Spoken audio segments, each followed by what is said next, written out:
സത്യം പറഞ്ഞാൽ നമ്മുടെ നാട്ടിലെ പലരും എന്തൊക്കെയാണ് ധരിച്ചു വച്ചിരിക്കുന്നതെന്ന് ഇപ്പോഴും പിടികിട്ടുന്നില്ല. പലരുടെയും സോഷ്യൽ മീഡിയ കമന്റുകൾ ശരിക്കും അവിശ്വസനീയമാണ്, അൺബിലീവബിൾ ആണെന്നേ പറയാൻ പറ്റുള്ളൂ. ഒരു കമന്റ് എന്റെ ശ്രദ്ധയിൽപ്പെട്ടതാണ്. ഒരുപാട് പേര് കോപ്പി പേസ്റ്റ് ചെയ്യുന്നുണ്ട്. നന്ദി ഇറാൻ, 150ഓളം വരുന്ന പിഞ്ചോമന മക്കളെ വേട്ടപ്പട്ടികൾ കൊന്നു തള്ളിയപ്പോൾ ലോകം മുഴുവൻ അക്ഷരാർത്ഥത്തിൽ ഞെട്ടിപ്പോയപ്പോൾ ആ വേട്ടക്കാരോട് ലോകം മുഴുവനും അരുതേ, കുഞ്ഞുമക്കളെ കൊല്ലരുതേ എന്ന് പറയുമ്പോഴും ഒരൊറ്റ വരി കൊണ്ട് പോലും വേട്ടക്കാരായ അമേരിക്കയെ അപലപിക്കാത്ത ഇന്ത്യൻ ഭരണാധികാരികളെ ശ്രദ്ധിക്കാതെ നൂറ്റാണ്ടുകളായി ഇന്ത്യൻ ജനതയുമായിട്ടുള്ള ചങ്ങാത്തം കണക്കിലെടുത്ത് ഞങ്ങൾക്ക് വിട്ടുതന്ന കപ്പലുകൾക്ക് നന്ദി ഇറാൻ. ഫാദർ ലാൻഡ് എന്ന ഇസ്രായേൽ നായ്ക്കൾ കാരണമാണ് ഇന്ത്യൻ ജനത ഇന്ന് അനുഭവിക്കുന്ന ബുദ്ധിമുട്ട് എന്ന് ഇന്ത്യൻ ഭരണാധികാരികൾ തിരിച്ചറിയുന്നില്ലെന്നോ എന്നൊക്കെ പറഞ്ഞുകൊണ്ടുള്ള ഒരു കമന്റ് ആണ് കേട്ടോ. ഒന്നാമത്തെ കാര്യം, ഈ ഒരു കൊലപാതകം, അമേരിക്ക നടത്തിയ ആക്രമണത്തെ അങ്ങേയറ്റം നമ്മൾ അപലപിക്കേണ്ടത് തന്നെയാണ്. അതിലൊരു തർക്കവുമില്ല.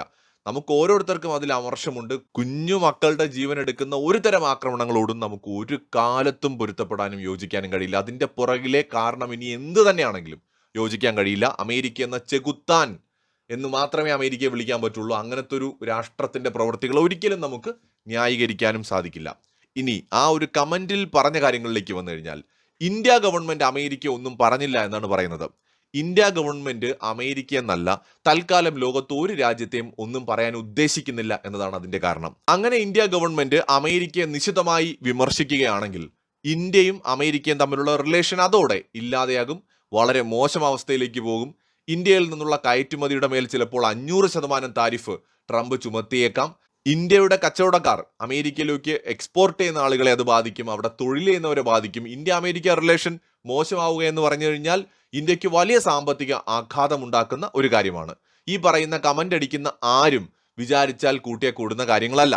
ഇറാനോ റഷ്യയോ ചൈനയോ വിചാരിച്ചാലും അമേരിക്കയുമായിട്ടുള്ള ബന്ധത്തിൽ ഇന്ത്യക്ക് ഉലച്ചിൽ തട്ടുകയാണെങ്കിൽ ഉണ്ടാവുന്ന സാമ്പത്തിക നഷ്ടത്തെ മറികടക്കാൻ ഈ രാജ്യങ്ങൾക്കൊന്നും കഴിയില്ല. ഇന്ത്യയുടെ ഏറ്റവും വലിയ വ്യാപാര പങ്കാളിയാണ് അമേരിക്ക. ഇന്ത്യൻ പ്രധാനമന്ത്രിയെ സംബന്ധിച്ചിടത്തോളം അദ്ദേഹത്തിന് അമേരിക്കയെ പച്ചത്തെറി വിളിക്കണമെന്ന് തോന്നിയാലും വിളിക്കാൻ അദ്ദേഹത്തിന് കഴിയില്ല. കാരണം അദ്ദേഹത്തിനെ ഈ രാജ്യത്തെ ജനങ്ങൾ തിരഞ്ഞെടുത്തത് ഇറാന് വേണ്ടി സംസാരിക്കാനോ ഇസ്രയേലിന് വേണ്ടി സംസാരിക്കാനോ അല്ലെങ്കിൽ അമേരിക്കയ്ക്ക് വേണ്ടിയിട്ടോ പാകിസ്ഥാന് വേണ്ടിയോ സംസാരിക്കാനല്ല, ഈ രാജ്യത്തിന്റെ ക്ഷേമത്തിന് വേണ്ടിയിട്ടാണ്. നമ്മൾ ഇന്ന് ഒരിക്കലും അമേരിക്കയുടെ ഒരു പൊസിഷനിലേ അല്ല.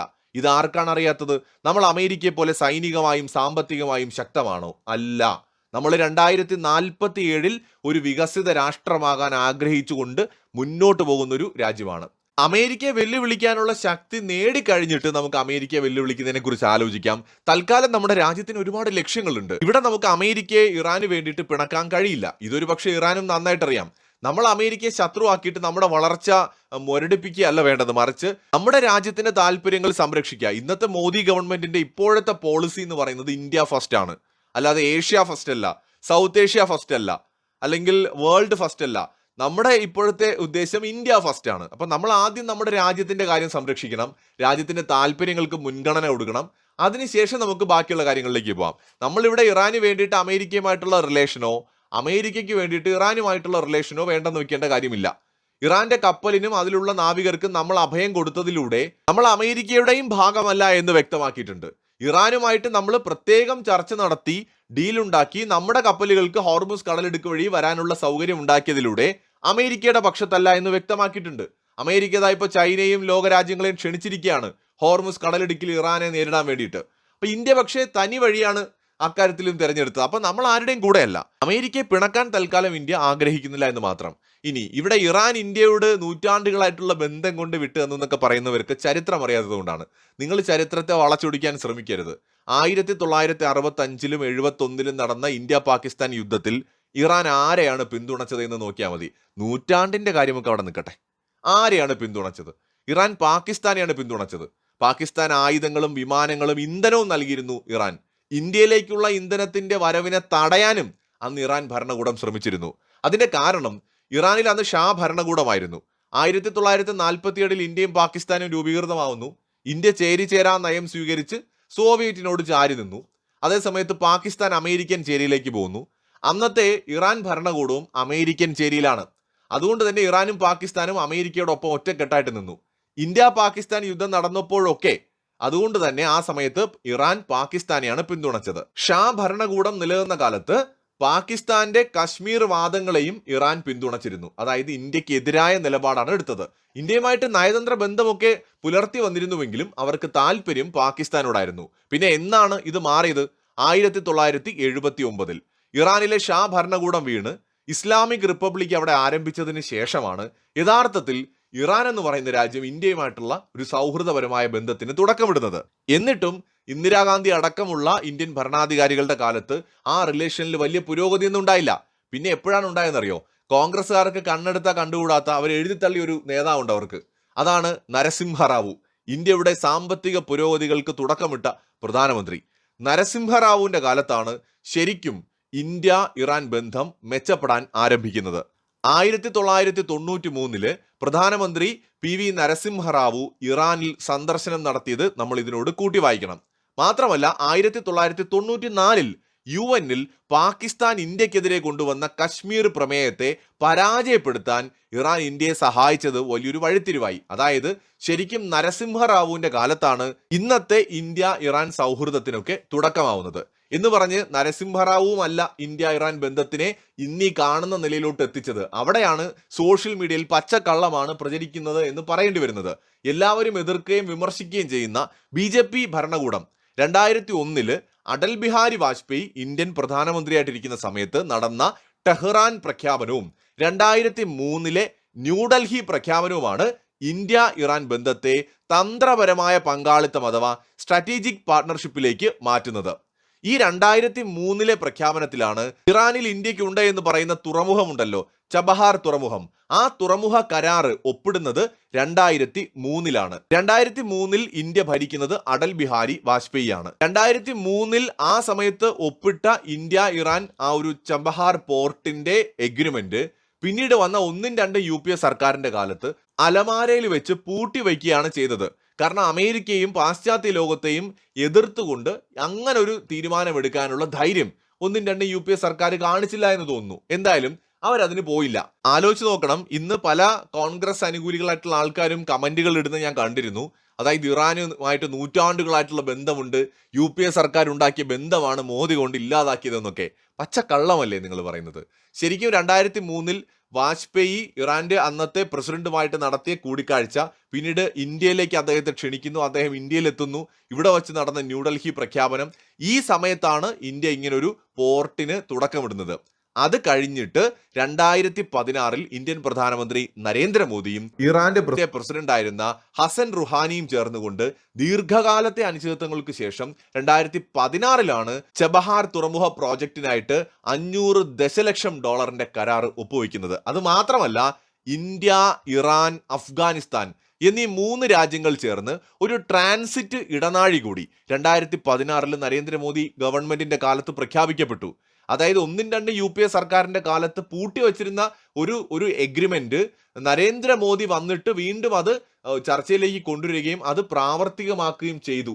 ഇന്ത്യ ഇറാൻ ബന്ധത്തിന്റെ ശില്പി എന്ന് പറയുന്നത്, ആധുനിക ശില്പി എന്ന് പറയുന്നത് നരേന്ദ്രമോദിയാണ്. ഇന്ത്യ ഇറാൻ ചബഹാർ പോർട്ടിന്റെ ഇന്നത്തെ ഒരുപക്ഷെ ആധുനിക ശില്പിയും നരേന്ദ്രമോദി തന്നെയാണ്. അതിന്റെ പിതാവെന്ന് നമുക്ക് അടൽ ബിഹാരി വാജ്പേയിയെ വിളിക്കാം. ഒരു കോൺഗ്രസ് ഭരണകർത്താവ് ഉണ്ടാക്കിയ ഒരു കരാറല്ല അത് എന്നത് പ്രത്യേകം ഓർമ്മിക്കണം. 2018 ഡിസംബർ മുതൽ ഇന്ത്യ പോർട്സ് ഗ്ലോബൽ ലിമിറ്റഡ് ആണ് ചബഹാറിലെ ഈ ഒരു ടെർമിനലിന്റെ നിയന്ത്രണം ഏറ്റെടുക്കുന്നത്. 10 വർഷത്തെ കരാറ് 2024 മെയ് മാസം ഇന്ത്യയും ഇറാനും തമ്മിൽ ഒപ്പുവയ്ക്കുകയും ചെയ്തു. അപ്പൊ ഇന്ത്യ ഇറാൻ ബന്ധം ഈ രൂപത്തിലാക്കിയത് ഇന്ത്യൻ ഗവൺമെന്റ്, അതും നരേന്ദ്രമോദി ഗവൺമെന്റ് ആണ്. അപ്പോൾ തന്നെ നൂറ്റാണ്ടുകളായിട്ടുള്ള കഥകളൊക്കെ പാഴ് കഥകളാണെന്ന് മനസ്സിലാക്കണം. ആയിരക്കണക്കിന് വർഷമായിട്ട് ഇറാനുമായിട്ട് ബന്ധമുണ്ട്. സത്യം പറഞ്ഞാൽ വിശാലമായ ഇന്ത്യയുടെ ഭാഗമായിരുന്നു ഇറാൻ. ചരിത്രകാലം ഇൻഡസ് വാലി സിവിലൈസേഷൻ തൊട്ട് ഇങ്ങോട്ട് നോക്കിക്കഴിഞ്ഞാൽ വിശാലമായ ഇന്ത്യയുടെ ഭാഗമായിരുന്നു ഇറാൻ. പലർക്കും വിശ്വസിക്കാൻ ബുദ്ധിമുട്ടുണ്ടാകാം, പക്ഷെ ഇതൊരു വസ്തുതയാണ്. മൗര്യ സാമ്രാജ്യത്തിന്റെ കാലത്ത് ഇറാൻ അടക്കം അഫ്ഗാനിസ്ഥാൻ അടക്കമുള്ള പ്രദേശങ്ങൾ ഇന്ത്യയുടെ ഭാഗമായിരുന്നു. മെഗസ്തനീസ് എന്ന് പറയുന്ന ഗ്രീക്ക് അംബാസിഡർ, ഇന്ത്യയിലേക്ക് ഗ്രീക്കുകാർ 2000 വർഷം മുമ്പ് അയച്ച അംബാസിഡർ, അദ്ദേഹത്തിന്റെ ഇന്ത്യക്ക എന്ന് പറയുന്ന പുസ്തകത്തിൽ രേഖപ്പെടുത്തിയിട്ടുള്ള കാര്യങ്ങളാണത്. ഗ്രീക്ക് ഭരണത്തിന്റെ കീഴിലായിരുന്നു ഇറാൻ ആ കാലത്ത്. മൗര്യ സാമ്രാജ്യത്തിന്റെ കാലത്ത് മൗര്യ സാമ്രാജ്യം ഗ്രീക്കുകാരെ പരാജയപ്പെടുത്തുന്നു. ആ പരാജയത്തിന് ശേഷം പിടിച്ചെടുക്കുന്ന പ്രദേശങ്ങളാണ് വിശാലമായ മൗര്യ സാമ്രാജ്യത്തിന്റെ ഭാഗമാക്കി മാറ്റിയത്.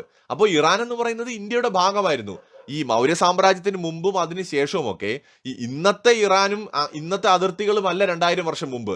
10,000 വർഷത്തെ ചരിത്രം എടുത്താൽ പോലും ഇന്ത്യയും ഇറാനും അല്ലെങ്കിൽ അഫ്ഗാനിസ്ഥാനും എന്നൊക്കെ പറയുന്നത് ഓൾമോസ്റ്റ് സെയിം കൾച്ചർ തന്നെയാണ് ഷെയർ ചെയ്തിരുന്നത്. ഇപ്പോൾ സൊറോസ്ട്രിയൻ എന്ന് പറയുന്ന ഈ ഇറാനിൽ നിലനിന്നിരുന്ന മതം, ഇന്നത്തെ പാഴ്സി മതം, ഇന്ത്യൻ സംസ്കാരവുമായിട്ട് വളരെയധികം ഇഴുകിച്ചേർന്ന് കിടക്കുന്ന ഒന്നാണ്. പാഴ്സികൾ ഇറാനിലുള്ളതിനേക്കാൾ കൂടുതൽ എനിക്ക് തോന്നുന്നു ഇപ്പൊ ഇന്ത്യയിലുണ്ട്. അതുപോലെ തന്നെ ബുദ്ധമതം പുരാതന കാലത്ത് അഫ്ഗാനിസ്ഥാനിൽ മാത്രമല്ല, ഇറാന്റെ കിഴക്കൻ പ്രദേശങ്ങളിൽ ഉൾപ്പെടെ ബുദ്ധമതം വലിയ ഒരു പ്രധാനപ്പെട്ട മതമായിരുന്നു. 10,000-2000 വർഷം മുമ്പത്തെ കാര്യമാണ് ഈ പറയുന്നത്. അത് ഏതാണ്ട് ഒരു 1200 വർഷം മുന്നേ വരെയും നിലനിന്നിരുന്നു. അപ്പോൾ ഈ അഫ്ഗാനിസ്ഥാനിലും ഇറാനിലും ഒക്കെ ബുദ്ധമതം ഉണ്ടായിരുന്നു. അത് ഇന്ത്യൻ കൾച്ചറിന്റെ ഭാഗമാണ്. അപ്പോൾ നമ്മൾ ഇന്ത്യ എന്ന് പറയുമ്പോൾ ബ്രിട്ടീഷുകാരുടെ കാലത്തുണ്ടായ ഒരു ഇന്ത്യ, അത് കഴിഞ്ഞ് വിഭജനത്തിന് ശേഷം ഇപ്പോൾ ഉണ്ടായ ഒരു ഇന്ത്യ, ഈ ഇന്ത്യയെക്കുറിച്ചല്ല നമ്മൾ സംസാരിക്കേണ്ടത്. ഇന്ന് നമ്മൾ നിന്ന് ലോകരാജ്യങ്ങൾ നോക്കുമ്പോൾ ഇന്ത്യയുണ്ട്, ശ്രീലങ്കയുണ്ട്, അല്ലെങ്കിൽ ബംഗ്ലാദേശ് ഉണ്ട്, പാകിസ്ഥാൻ ഉണ്ട്. എന്നാൽ യഥാർത്ഥത്തിൽ ഒരു കാലത്ത് ഇന്നത്തെ ശ്രീലങ്കയും ബംഗ്ലാദേശും പാകിസ്ഥാനും എല്ലാം കൂടെ ചേരുന്നതായിരുന്നു വിശാലമായ ഇന്ത്യ എന്ന് പറയുന്നത്. അതിനകത്ത് ഇറാൻ ഉണ്ടായിരുന്നു, അഫ്ഗാനിസ്ഥാൻ ഉണ്ടായിരുന്നു. മാത്രമല്ല ഇതിനകത്ത് വേറൊരു ഇൻട്രസ്റ്റിംഗ് ആയിട്ടുള്ള കാര്യം എന്താണെന്ന് വെച്ചാൽ, ഈ സൊറോസ്ട്രിയൻ റിലീജിയൻ ഉണ്ടാവുന്നതിന് മുന്നേ ഇറാനിൽ വളരെ വിചിത്രമായ ഒരു മതം സംസ്കാരമൊക്കെ ഉണ്ടായിരുന്നു. ഇന്ത്യയിലെ വേദങ്ങളോട് വളരെ സാദൃശ്യമുള്ള ഒരു മതഗ്രന്ഥമാണ് സെന്റ് അവസ്ഥ എന്ന് പറയുന്നത്. ഈ സെന്റ് അവസ്ഥ എന്ന് പറയുന്നത് ഇറാനിലെ പുരാതനമായിട്ടുള്ള ഒരു മതഗ്രന്ഥമാണ്. ശരിക്കും ഇന്ത്യയിലെ ഋഗ്വേദവുമായിട്ട് വളരെ സാദൃശ്യം ഇതിനുണ്ട്. അതായത് ദൈവങ്ങളുടെ സങ്കല്പത്തിലും പ്രാർത്ഥനാ രീതികളിലുമൊക്കെ വലിയൊരു സാദൃശ്യം കാണാൻ കഴിയും. സംസ്കൃതവുമായിട്ട് പുരാതന പേർഷ്യൻ ഭാഷയായിട്ടുള്ള അവസ്തൻ എന്ന് പറയുന്ന ഭാഷയ്ക്ക് വലിയ ബന്ധമുണ്ട്. ഇറാന്റെ വിദേശകാര്യമന്ത്രി അടക്കം ഏതാനും മാസങ്ങൾക്ക് മുന്നേ പറഞ്ഞു, ഇന്ത്യയും ഇറാനും തമ്മിലുള്ള 3500 വർഷം മുമ്പത്തെ മുതലേ ഉള്ളൊരു ബന്ധം. ശരിയാണ്, അങ്ങനെ ഒരു ബന്ധമൊക്കെ ഉണ്ടായിരുന്നു. പക്ഷെ ആ ബന്ധത്തിന്റെ പേരിലോ, പലരും പറയുന്ന പോലെ നൂറ്റാണ്ടുകൾക്ക് മുമ്പുള്ള ബന്ധത്തിന്റെ പേരിലോ അല്ല ഇന്നിപ്പോ ഇറാൻ ഇന്ത്യൻ കപ്പലുകളെ കടന്നു പോകാനായിട്ട് അനുവദിച്ചത്. മറിച്ച് ഇന്ത്യയെ കൂടി ശത്രുവാക്കാനുള്ള, ഇന്ത്യയെ കൂടി പിണക്കാനുള്ള ശേഷിയില്ലാത്തത് കൊണ്ടും ഇന്ത്യ ഇറാന്റെ സുഹൃത്തായതുകൊണ്ടുമാണ്.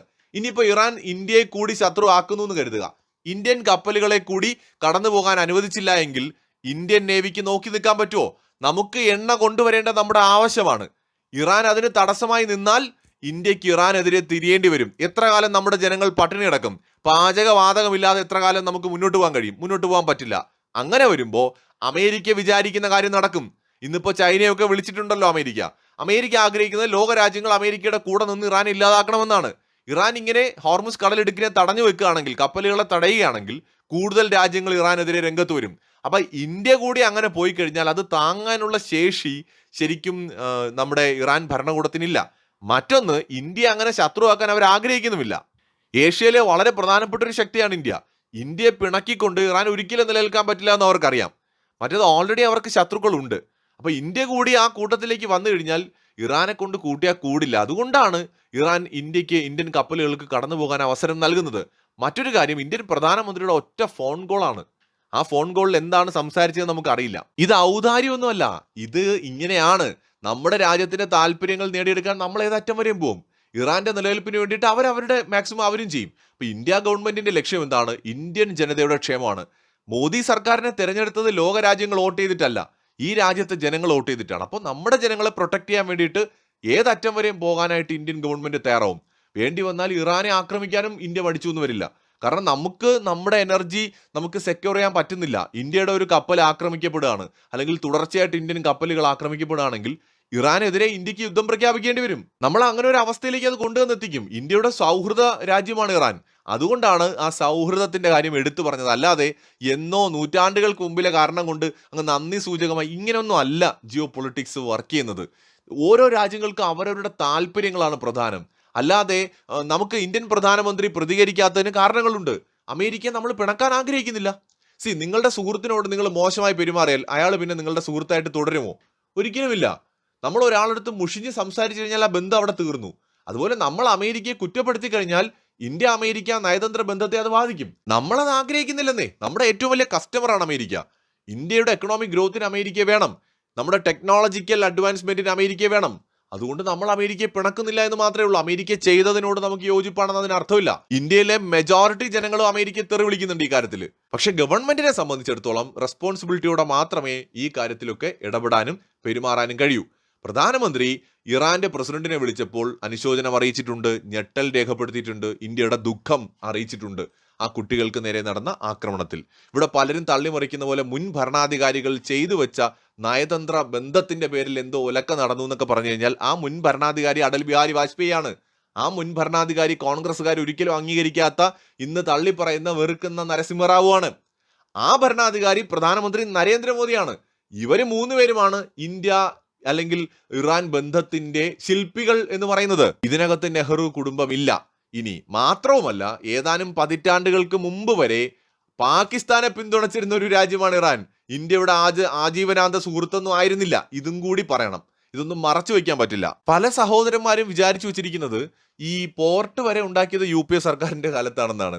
എന്റെ പൊന്നെ, UPA സർക്കാരിന്റെ കാലത്ത് ഇത് മൂടി വയ്ക്കായിരുന്നു. നമ്മുടെ അടൽ ബിഹാരി വാജ്പേയി എഗ്രിമെന്റ് സൈൻ ചെയ്തു. പിന്നീട് വന്ന 1-2 UPA സർക്കാർ എന്ത് ചെയ്തു എന്ന് വെച്ചാൽ ഇതിനെ മൂടി വെച്ചു. ഈവൻ പൈപ്പ് ലൈൻ ഉണ്ടല്ലോ, ഇറാനിൽ നിന്ന് ഇന്ത്യയിലേക്ക് പ്ലാൻ ചെയ്തിരുന്ന പൈപ്പ് ലൈൻ പോലും അമേരിക്ക തടഞ്ഞപ്പോൾ വേണ്ടെന്ന് തീരുമാനിച്ചവരാണെന്ന് UPA സർക്കാർ. പിന്നീട് വന്ന മോഡിയാണ് ഈ എഗ്രിമെന്റ് സൈൻ ചെയ്യുന്നതും മോഡിയാണ് ഈ പ്രോജക്റ്റ് മുന്നോട്ട് കൊണ്ടുപോകുന്നതൊക്കെ. ഇതൊന്നും അറിയാതെ അങ്ങ് മോഡിയെ കുറ്റം പറയുകയാണ്. ആരൊക്കെയോ എവിടെയെന്നോ പറയുന്ന കാര്യങ്ങൾ കേട്ടുകൊണ്ട്. മറ്റൊരു വീഡിയോയുമായി വീണ്ടും കാണാം.